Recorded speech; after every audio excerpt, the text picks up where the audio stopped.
കർഷകന്റെ നെല്ലിന് സപ്ലൈകോവിൽ നിന്ന് റൊക്കം പണം കിട്ടാനുള്ള നടപടികൾ സ്വീകരിക്കാൻ ഞാൻ മുമ്പിലുണ്ടാവും.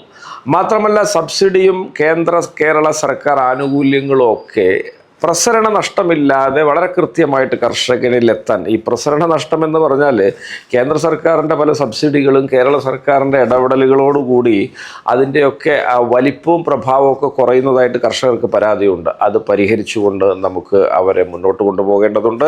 സംതൃപ്തമായ കർഷകരും സമൃദ്ധമായ കോൾ നിലങ്ങളും അതാണ് നമ്മുടെ ലക്ഷ്യം. പൊന്നാനിയിലെ കോൾ കർഷകരുടെ ശബ്ദമായി മാറുമെന്ന് ഉറപ്പു നൽകി UDF സ്ഥാനാർത്ഥി KP നൌഷാദ് അലി.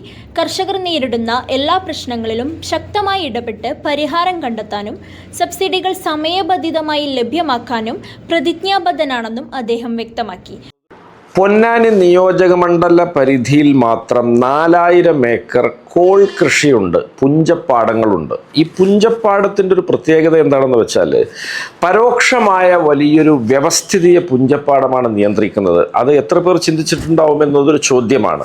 നമ്മുടെ നാടിൻ്റെ മണ്ണ്, ജലം, ജൈവസമ്പത്ത്, ഈ ഒരു എക്കോസിസ്റ്റം, ഈ ഒരു ഒരു ജൈവിക വൈവിധ്യം നിലനിർത്തുന്നത് ഈ കോൾ നിലങ്ങളാണ്. അവയുടെ സംരക്ഷണം ഈ നാടിൻ്റെ നിലനിൽപ്പിന് അത്യന്താപേക്ഷിതമാണ്.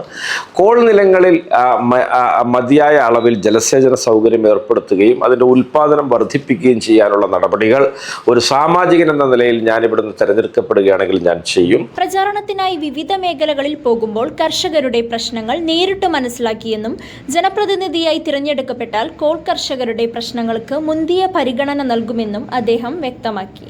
CNTV പൊന്നാനി.